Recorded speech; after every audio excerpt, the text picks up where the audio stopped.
Si sono spenti i riflettori sulla sesta edizione dei Giochi del Veneto, la mini Olimpiade dei giovani atleti Under 14, indetta dal CONI Veneto nello splendido scenario degli impianti sportivi della suggestiva cittadina turistica di Caorle. 3 giorni all'insegna dello sport minore, ovvero la fucina dei campioni del domani, ma anche diventato un momento di dibattito sul tema. Etica e sport, arricchita anche dalla suggestiva mostra sulla storia delle maglie azzurre del Veneto, che hanno trionfato alle Olimpiadi nel corso degli anni. Anche quest'anno oltre 20 federazioni con 1500 ragazzini under 14 stanno assieme, giocano, si divertono, qualcuno vince, qualcuno perde, ma è importante dare un messaggio positivo. Abbiamo visto dei dati molto interessanti, la nostra è una delle regioni in cui viene più praticato lo sport e credo che questo sia indispensabile perché dobbiamo togliere dalla strada i nostri ragazzi e le nostre ragazze, dobbiamo fargli evitare di bere alcol, di dopparsi e di divertirsi con lo sport. Quindi è un messaggio che io voglio mandare a tutte le istituzioni: facciamo squadra, facciamo squadra, facciamo squadra, e credo che questo sia il messaggio che abbiamo voluto dare anche con un convegno molto importante che parla di etica nello sport. Quindi non solo movimento sportivo, ma anche sapere cosa lo sport porta di favorevole ai nostri ragazzi.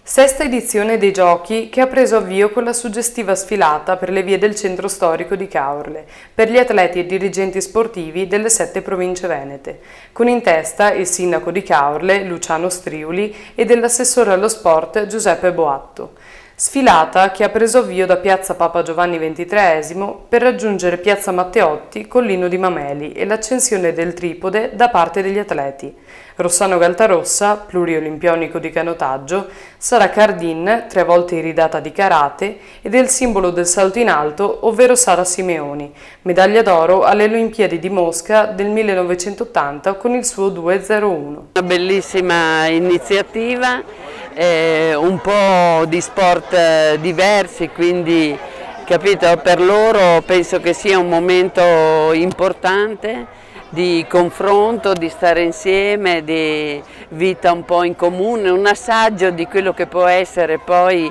un qualcosa che, se vogliono continuare e fare agonismo in modo più continuativo, diventa così una prima bella esperienza. Nel contesto dei Giochi del Veneto, al termine della sfilata degli atleti nell'adiacente porticciolo di Caorle, il presidente del CONI Bardelle, affiancato dalle autorità locali, ha tagliato il nastro della prestigiosa regata 2x500.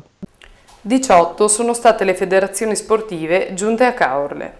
Al centro civico comunale, invece, nel secondo giorno dei Giochi, si è svolto l'importante convegno su etica e sport, introdotto dal direttore scientifico della Scuola regionale dello sport Dino Ponchio, che ha preceduto l'intervento del presidente del CONI Gianfranco Bardelle. Convegno che ha visto la presenza di illustri relatori, dal docente di filosofia Marcello Marchionni, dal presidente nazionale della federazione danza sportiva Michele Barone. Poi è stata la volta dei testimonial, Sara Simeoni, Rossano Galtarossa e del mezzofondista Francesco Panetta, nell'affrontare il tema Fair Play sportivo. In conclusione ha preso la parola l'assessore regionale allo sport Cristiano Corazzari, giunto a Caorle per presentare la carta etica dello sport, voluta dalla Regione Veneto. Ritengo sia veramente importante questo incontro, questo convegno organizzato dal CONI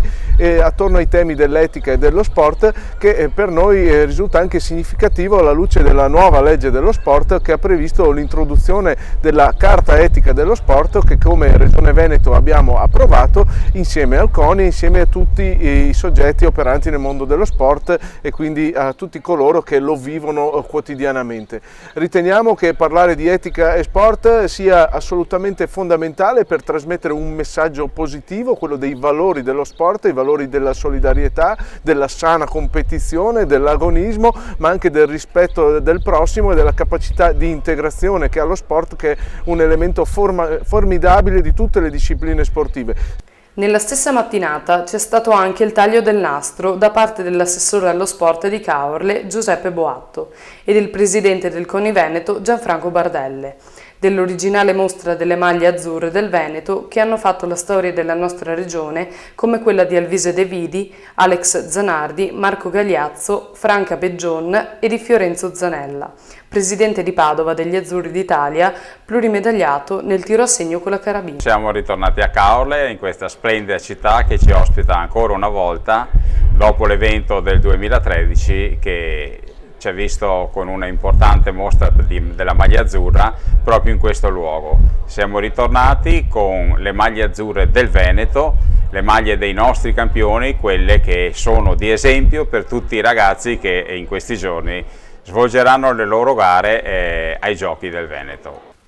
In concomitanza della serie di eventi nei vari campi di gioco, lo sport ha dimostrato tutta la sua grande vivacità. Vedi alcuni flex delle singole discipline riassunti in questa carrellata di immagini della 3 giorni di Caorle per la 6ª edizione con successo dei Giochi indetti dal CONI Veneto.